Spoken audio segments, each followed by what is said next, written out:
Hello dear students, last classes में हम cover कर चुके हैं क्या Faraday's and Henry's experiment, right. और उसके बाद हमने मैग्नेटिक फ्लक्स की कैलकुलेशन की थी, ठीक है, कि मैग्नेटिक फ्लक्स क्या होता है और उसको हम कैसे कैलकुलेट करते हैं, राइट। और ये अब तक हो चुका है। इसके बाद हम बात कर रहे हैं किसकी, कि because of change in magnetic flux एक इंड्यूस ईएमएफ प्रोड्यूस होता है और इंड्यूस करंट प्रोड्यूस होता है, तो उनको हम जानते हैं in the form of Faraday's first law and second law of electromagnetic induction.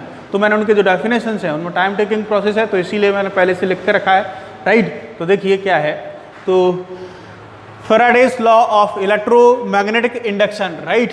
Faraday's, this is Faraday's first law. Faraday's first law क्या कहता है, देखिए कि जब जब मैग्नेटिक फ्लक्स किसी लूप से कनेक्टेड चेंज होगा तब तब एक इंड्यूस्ड ईएमएफ प्रोड्यूस होगा और उस इंड्यूस्ड ईएमएफ की वजह से इंड्यूस करंट प्रोड्यूस होगा, राइट।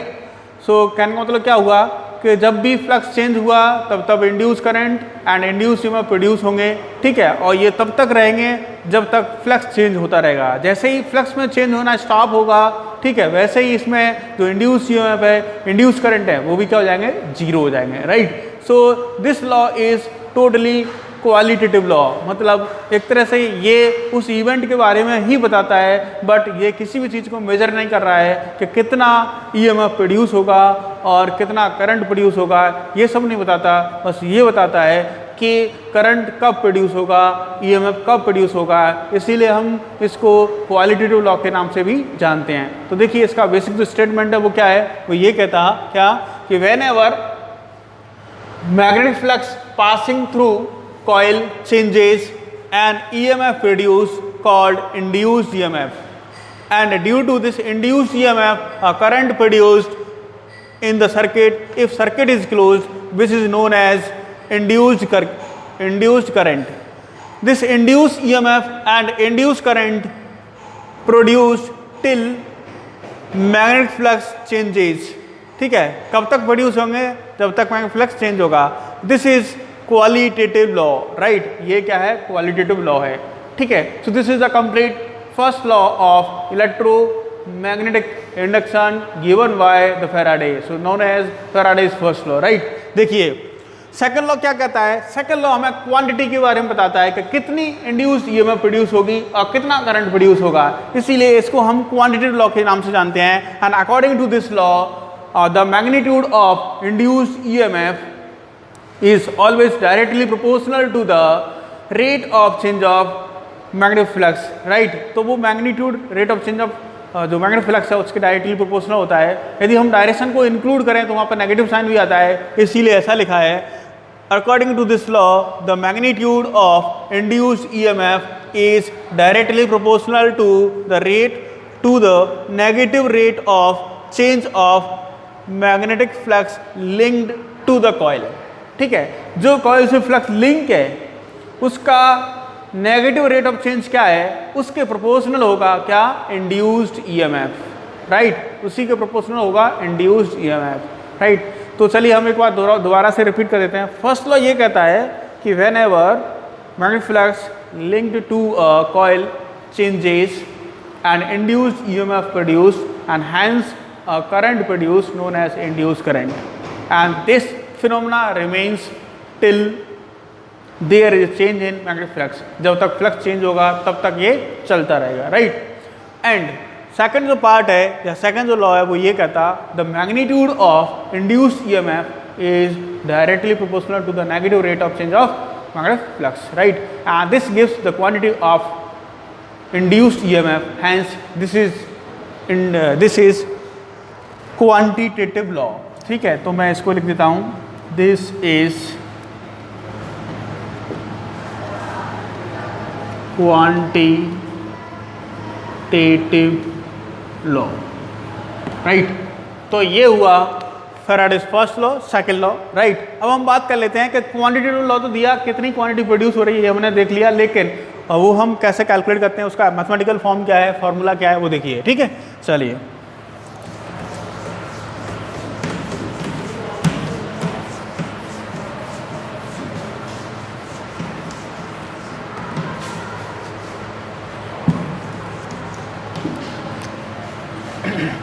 लेट हम E को इंड्यूस ईएमएफ लिख रहे हैं, राइट, इंड्यूस ईएमएफ है, and this delta phi upon delta t क्या है, rate of change of magnetic flux, right? So according to the second law of Faraday, this induced EMF is directly proportional to negative of d phi dt delta t, ठीक है, delta phi upon delta T, right. इस proportionality sign को हटाएंगे तो आपको एक constant मिलेगा, so this E is equal to minus k delta phi delta t, right, this, and here in SI system this k is equal to 1 in MKS, मतलब हमने इसको एक्सपेरिमेंटली फाइंड किया तो इसकी वैल्यू 1 आती है, ठीक है। So this E induce EMF is equal to मिला आपको minus delta phi delta t, हाँ ठीक है। और ये ईएमएफ इलेक्ट्रोमोटिव फोर्स, तो भैया फोर्स नहीं है ये, ऐसा नाम है इसका, इलेक्ट्रोमोटिव फोर्स क्या है, वोल्ट, राइट। मतलब इंड्यूस ईएमएफ मतलब आप बात कर रहे हैं किसकी, potential difference, right. So the unit is volt, ठीक है, ऐसा होगा, ठीक है। तो ये आया इंड्यूस ईएमएफ, ठीक है। इफ, तो ये किसी एक कॉइल का, if coil has n turns, मतलब हम बात कर रहे हैं किसकी, कि ऐसा कोई कॉइल है, ठीक है, जिसमें नंबर ऑफ टर्न्स कितने हैं, n है, ठीक है। तो फिर इंड्यूस ईएमएफ को आप क्या लिखेंगे, this is minus n delta phi upon delta T, right, this is the induce EMF, right. अब बात कुछ ऐसी है यहाँ पे कि delta phi upon delta t क्या है, rate of change of flux, that is magnetic flux, right. But this is the average rate of change. आप ये चीज़ें आप जैसा आपने पढ़ा होगा 11th क्लास में, velocity, then it is of two type, average velocity and instantaneous, है ना, दोनों टर्म डिफरेंट है, ठीक। सो एवरेज, तो ये एक तरह से एवरेज वैल्यू आती है कि एवरेज ईएमएफ कितना होगा। यदि as a function of time आपको ये जो फाई दे रखा है तो आपको डिफ्रेंशिएट करना पड़ेगा, इंस्टेंटेनियस वैल्यू कैलकुलेट करनी पड़ेगी। So at that time we can say it is also written as, हम इसको इस तरह से भी लिख सकते हैं, क्या, this E is equal to minus n, this is d phi d t, एक से फाई फ्लक्स चेंज हो रहा है, ठीक है, तो d phi d t, right, ऐसा भी लिख सकते हैं आप, ठीक है। So this is the average EMF, चलिए मैं लिख देता हूँ इसको, एवरेज रेट ऑफ चेंज है इसीलिए average EMF, and this gives you instantaneous value, instantaneous EMF. वैसे इन टर्म्स की आपको स्पेशली ऐसी जरूरत नहीं पड़ेगी कि एवरेज पूछा जाएगा या इंस्टेंटेनियस, डेटा पर डिपेंड होगा कि किस तरह का डेटा गिवन है, अकॉर्डिंगली आपको फॉर्मूला यूज करना पड़ेगा। जैसे कि हम बात करें कोई एक सर्कुलर लूप है, ठीक है, उसका एरिया दे रखा है, राइट, और वो बोला गया है कि वहाँ पर फ्लक्स जो चेंज हुआ उसको टाइम लगा 0 से लेकर के 5 सेकेंड, तो एक इंटरवल ऑफ टाइम है, तो यहाँ पर आपको एवरेज ईएमएफ कैलकुलेट करना पड़ेगा। लेकिन कोई फंक्शन दे रखा है, let phi is a function of time that t square plus 2t plus ऐसा 1, तो यहाँ पर आपको ईएमएफ कैलकुलेट करना है। So at t equal to 2 second 10 second ऐसा बोला जाए तो this gives you the instantaneous, right. तो तब आपको जरूरत पड़ेगी कि ये फॉर्मूला यूज करना है, ये करना है, राइट, ये वाली बात है, ठीक है। So this is the induced EMF. यदि हम उस कॉइल की बात कर रहे हैं जिसका रेजिस्टेंस R है, ठीक है, मतलब जो कॉइल यहाँ पे लिख रहे हैं उसका रेजिस्टेंस R है, तो उसमें इंड्यूस करंट कितना होगा, if R is the resistance of coil, right, तो फिर I इंड्यूस्ड क्या होगा, सो I इंड्यूस्ड जो होगा वो होगा कितना, E upon R, simple. So this is क्या, ऐसे आप लिख सकते हैं n और delta phi delta t upon R, या हम मैग्नीट्यूड यहाँ ये जो है डायरेक्शन को शो करेगा, ठीक है, ये जो है sign, negative sign represent direction. तो अभी इसको यूज करो या ना करो कोई फर्क नहीं, कितना वोल्ट आएगा, 10 वोल्ट 20 वोल्ट, तो हमें मैग्नीट्यूड चाहिए, तो इसको यूज करने की बार बार जरूरत नहीं है। हाँ, ये आपको लॉजिकली एक्चुअली हम थर्ड लॉ और पढ़ने वाले हैं तो आपको क्लियर हो जाएगा कि इसका एक्चुअल मतलब क्या निकलता है। एक्चुअल मतलब ये है कि पोलरिटी कौन सी होगी, पॉजिटिव पोल, नेगेटिव पोल, या करंट कैसा फ्लो कर रहा है, एंटी क्लॉक, क्लॉक, ये चीज़ बताता है, ठीक है। सो वो हम with the help of Lenz law calculate करेंगे, राइट, ठीक है।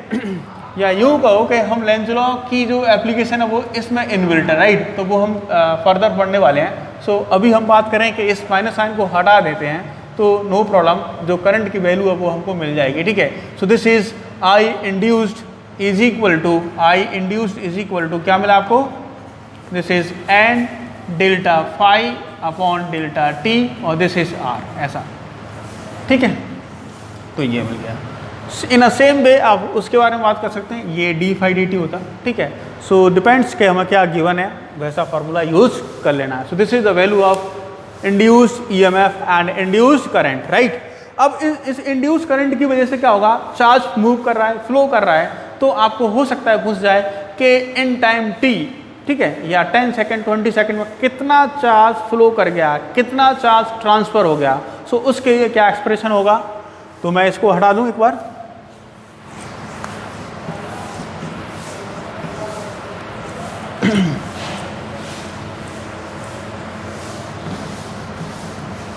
देखिए उसके लिए क्या एक्सप्रेशन होगा। सो Q हम बात कर रहे हैं चार्ज ट्रांसफर,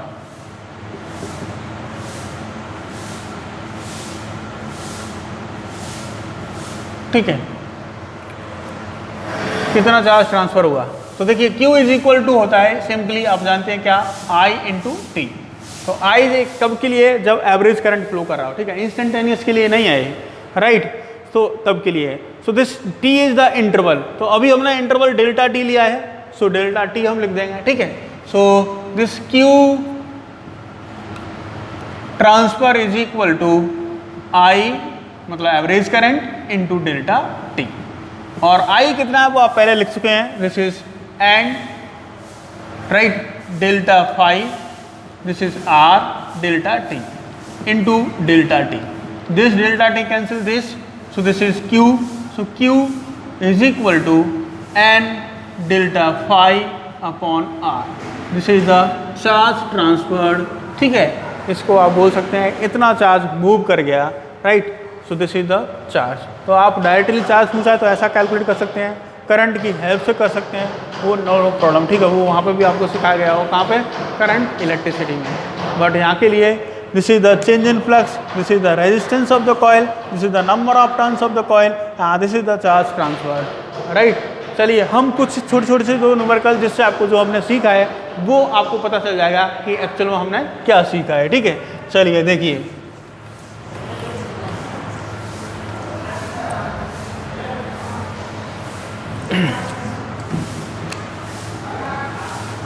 मैं लैंग्वेज नहीं लिख रहा हूँ क्योंकि वीडियो लेंथ बढ़ जाती है, टाइम टेकिंग जो है हो जाता है, ठीक है। मैं फिगर में ही सारा क्वेश्चन लिखने जा रहा हूँ। ये एक कॉइल है, यहाँ पर नंबर ऑफ टर्न्स 10 है, ठीक है, ऐसा समझ रहे होंगे आप, right, and the area of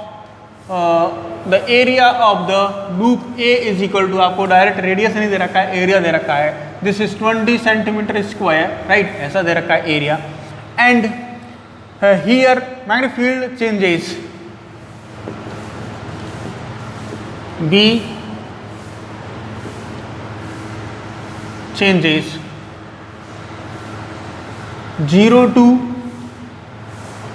20 Tesla in 4 seconds, right, ये हुआ। Then find number 1 E, number 2 I induce, E क्या है, induce EMF, if R is equal to 5 ohm resistance दे रखी है, ठीक है, ऐसा है, राइट। तो देखिए क्या है, आपको n नंबर ऑफ टर्न्स दे रखे हैं, एरिया दे रखा है, राइट। और इससे पहले हम फ्लक्स लिखना जानते हैं क्या, B dot A, right. So change in flux कितना हुआ, तो B में जितना चेंज हो रहा है उसके अकॉर्डिंगली आप कर लेंगे क्या। सो पहले तो देखिए this is phi1 is equal to, so at phi1 मतलब at t equal to 0, right. Magnetic field 0 है तो दिस इज 0। phi2 कितना आएगा, BA, राइट, BA cos 0, ये हमने ऐसा लिखना है, लास्ट क्लास में सीखा था। दिस इज B कितना है बाबा, तो B है यहाँ पे देखिए 20 टेस्ला, एरिया कितना है 20 सेंटीमीटर स्क्वायर, 20 इंटू 10⁻⁻⁴ ऐसा यूनिट में, एंड cos 0 इज 1, ठीक है। ऐसा आपको एरिया वेक्टर मिल रहा है और ऐसा फील्ड दे रखा है, ठीक है। आपको ऐसे एक्चुअली यहाँ पे चलिए डायरेक्शन नहीं है, यहाँ पर मैं इंडिकेट कर देता हूँ, दिस इज k कैप, ऐसा दे रखा है, ठीक है। चलो तो ये आ गया फ्लक्स कितना 20, this is 400, this is 4 into 10⁻², right, इतना आ गया वेबर, इतना फ्लक्स आ गया, राइट। ये फ्लक्स phi2 है। चलिए अब देखिए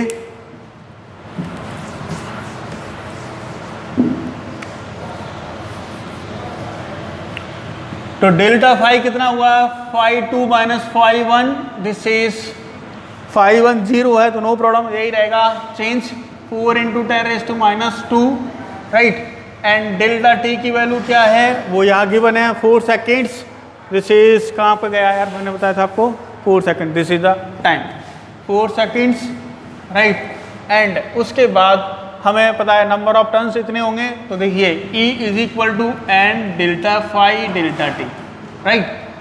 ये आ गया induced EMF, right. So this is 10, this is delta phi 4 into 10⁻² upon 4, ये 4 से 4 कैंसिल, दिस इज 10 माइनस 10⁻1 आ गया, सो दिस इज 0.1 वोल्ट, ऐसा आ गया, राइट। अब आई इंड्यूस्ड करंट, इंड्यूस करंट क्या होता है, E upon R, so this is E upon R, E कितना है 0.1 एंड दिस इज 5, राइट। तो फिर इसको आप लिख पाएंगे 0.02 एम्पियर, ठीक है, ये आ गया। यही पर आपको चार्ज पूछ जाता है कि 20 मिनट्स में या 10 सेकंड में या 20 सेकंड में कितना चार्ज ट्रांसफ़र हुआ, सो Q, ठीक है, आप ट्रांसफर कैलकुलेट कर सकते थे, और this is I into delta T, right. For example मैं इसको 100 सेकेंड बोल देता हूँ, ठीक है, चार्ज ट्रांसफर इन 100 सेकेंड, यहाँ पर पूछा नहीं गया है, मैं जस्ट बता रहा हूँ आपको, right. So this is 0.02 into 100 seconds, this is 2 coulomb charge transfer हो जाएगा, ठीक है। तो हमने एक छोटा सा सवाल ऐसा किया, एकदम मतलब जिसको कहेंगे आप बहुत ही छोटा, एक फंडामेंटल क्वेश्चन है, राइट, बोर्ड लेवल का है, ठीक है। चलिए हम बाकी क्वेश्चंस करेंगे फर्दर, जिसमें आपको एक लेवल दिखेगा, ठीक है।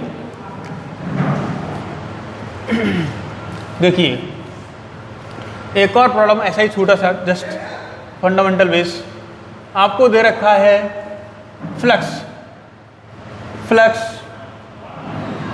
Passing through a coil changes as phi is equal to 10t square plus 5t plus 2, ऐसा है। इस इक्वेशन के अकॉर्डिंग चेंज हो रहा है। Find induced EMF at t is equal to 2 second. अब देखिए ये जो है वेबर में दे रखा है आपको, राइट, ऐसा यूनिट वेबर, राइट, ऐसा है। अब देखिए यहाँ पे ऐसा फंक्शन दे रखा है, इसके अकॉर्डिंग चेंज हो रहा है, तो अब आपको इंड्यूस EMF कैलकुलेट करने के लिए क्या यूज करना होगा। सो अगेन मैंने बात की थी, जब भी कंटिन्यूस फंक्शन दे रखा है तो आपको डिफरेंशिएट करना पड़ेगा, राइट। तो डिफरेंशिएट मतलब d फाई dt, राइट। सो यहाँ पर नंबर ऑफ टर्न्स के कारण कुछ बोला नहीं होता तो आप मल्टीप्लाई कर देते। This is E is equal to, ये होगा solution, E is equal to d∅dt, right. This is the rate of change of induced EMF. का मैग्नीट्यूड की हम बात कर रहे हैं, माइनस साइन आप इंप्लीमेंट करेंगे तो वो डायरेक्शन देता है, राइट, कि कहाँ पे पॉजिटिव टर्मिनल होगा, कहाँ पे नेगेटिव। अभी यहाँ पे कुछ पूछा नहीं गया है तो नो प्रॉब्लम एट ऑल, वो हम लेंज लॉ की हेल्प से आगे बता देंगे कि कहाँ किस तरह से पूछा जाता है और किस तरह से आंसरिंग की जाती है, ठीक है। So this is the d∅dt, right, और आप माइनस साइन यूज करें तो कर भी सकते हैं। सो वो मैग्नीट्यूड की हम बात कर रहे हैं, राइट। तो this is d dt of minus, ये माइनस चलेगा, और this is 10t² plus 5t plus 2, right, and इसको डिफरेंशिएट करेंगे तो मिलेगा आपको 20t plus 5, and this is minus 20, t की वैल्यू बोला है कब, at t equal to 2 second, तो दिस इज माइनस और 20 into 2 plus 5, this is minus, और ये आ गया 45 वोल्ट। अच्छा, ये दिख नहीं रहा होगा आपको। E is equal to minus 45 volt, right. तो इस तरह से, ठीक है। अब इस माइनस की क्या इंपॉर्टेंस है वो हम लेंज लॉ की हेल्प से सीखेंगे, वहाँ पर आपसे पूछा जाएगा तो, ठीक है। बाकी इन जनरल आप ऐसे ही माइनस के साथ आंसरिंग कर सकते हैं, ठीक है। चलिए